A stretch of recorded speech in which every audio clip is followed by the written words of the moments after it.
تبدأ الحلقة 7 من انمي اسطورة الابطال بمشهد بيكون فيه حرب، والحرب دي مش عارفين هي بين مين ومين، وبعد كده بينتهي المشهد على كده، وهنفهم الحرب دي بين مين ومين بعد شوية. بس قبل ما نبدأ ما تنساش اللايك والاشتراك في القناة وتفعيل زر الجرس عشان يوصلك كل جديد، وهتلاقي تحت في الديسكريبشن لينك قائمة تشغيل، والقائمة دي فيها ملخص الحلقات اللي فاتت، وهتلاقي كمان في علامة الاي قائمة التشغيل دي، وكمان هتلاقي في نهاية الفيديو، وكمان هتلاقي فيديو بيتجمع في القسم الاول كله من الانمي اللي هو انمي اسطورة الابطال الحرب الشمالية، وهتلاقيه كمان في نهاية الفيديو. ولو انت بتحب تتابع ملخصات انمي وانميات هتلاقي كمان ملخص انمي فينلاند ساجا الحلقة الاولى والثانية موجودين على القناة في قائمة التشغيل في الديسكريبشن في نهاية الفيديو وفي علامة الاي كمان. وما تنساش تقول لي رأيك في كومنت، ويلا بينا على الفيديو.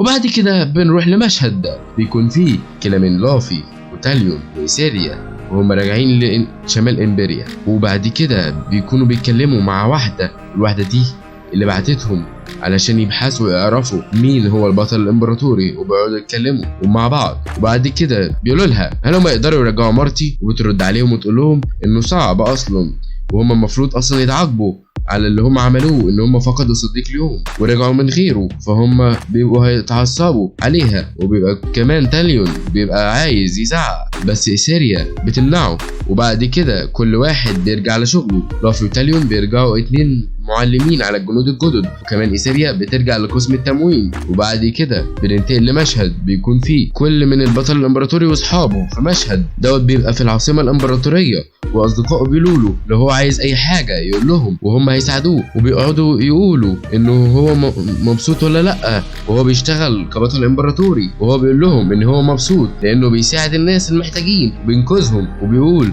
لهم ان هو مش متضايق خالص وهو مبسوط. وبعد كده بينتهي المشهد دوت على كده. بعد كده بنروح لمارتي وهو مع الشخص اللي قبض عليه، وبيقول لمارتي ان الحكومة الامبراطورية بتبذل جهدها علشان تضم شمال امبريا. وبعد كده بيبقى مارتي بيقول له انت عايز مني ايه؟ انا جبان وبخاف. فبعد كده بيرد عليه الشخص اللي مسكه وبيقول له لو انت جبان كنت هربت وما كنتش سبت لافي هي اللي تهرب وانت اللي اتمسكت مكانها. فبعد كده بيطلب منه انه يساعده، فمارتي بيقول له ماشي. بعد ما هو بيقول له ساعدني يا مارتي روبنسون، فبيقول له تمام. وبعد كده بيقول له انه هيساعده لانه هو حاسس ان هو بيغضبه. وبعد كده مارتي بيقول له تمام هساعدك. وبعد كده بيقول له ان هو بيقبض بالميرا عشان يحرق كليديك يغر شمالي. وبعد كده بنروح لمشهد بيكون فيه لافي وهي بتتدرب مع الجنود الجنود. وبعد كده بنشوف جنديين اللي تقريبا كانوا مع لافي في اول حلقة،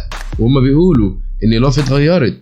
فبترد عليهم إيسيريا وبتقول انها هي ولافي نضجوا في العاصمة الامبراطورية. فالجنديين دول بيقولوا ان هم عايزين يظهروا قوتهم علشان يختاروهم المره الجايه.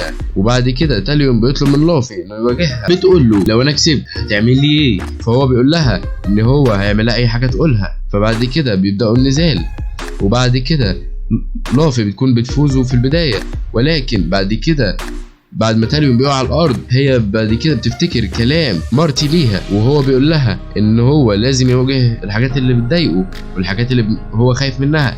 فبعد كده بتسيب تاليون وبتقول له ان هو اللي فاز، وبعد كده بتمشي وتسيبه. وبعد كده بتروح وهي ماشيه بتروح على قصر غلارك، وبعد كده بتكون بتتصنت فبتسمع اللي كانت بتكلمهم في بدايه الحلقه وهي وغلارك، فبتقول لها انها تدخل تكشف هويتها والا مش هتعفي عنها.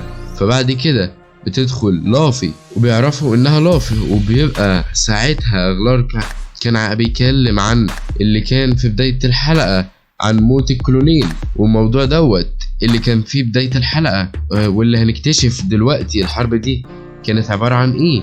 فبعد كده بتسأل لافي عن الموضوع اللي كانوا بيتكلموا عنه، فبيرد غلارك عن لافي ويقول لها الحكاية. وفي نفس الوقت بنروح لمشهد في روغان وهو بيحكي للجنود بتوعه عن نفس الحكاية، ولكننا بنسمعها من ناحية روغان. وبتبقى حكاية بتبدأ لما يكون واحدة اسمها سارة وهي بتحارب وبيوصل للكولونيل دوت، وبيبقى أبوها وبيهجم على العدو وبيقتله، وبعد كده بينقذها علشان كانت هتتأذي وتتعور. فبعد كده بيبقى في طفل صغير بيضرب رصاص على الكولونيل، وبعد كده بيموت الكولونيل، وبيبقى الناس قالت ان فلاد وينسل ان هو اللي دفع للولد علشان يقتله. معلومه ليك، فلاد وينسل هو جد لافي.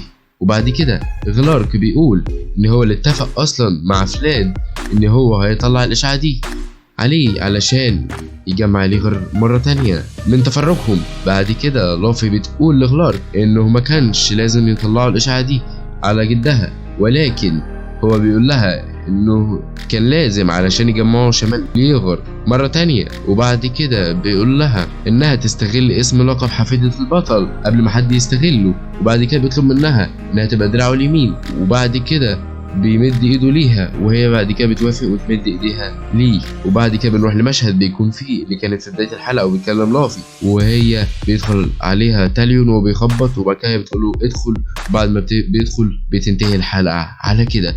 وقبل ما ننهي الفيديو ما تنساش اللايك والاشتراك في القناه وتفعيل زر الجرس عشان يوصلك كل جديد. وهتلاقي لينك الحلقات اللي فاتت في قائمه التشغيل في الديسكريبشن، او الحلقه القسم الاول في الديسكريبشن. وما تنساش اللايك والاشتراك وقول رايك في كومنت. اشوفك في فيديو جديد، يلا سلام.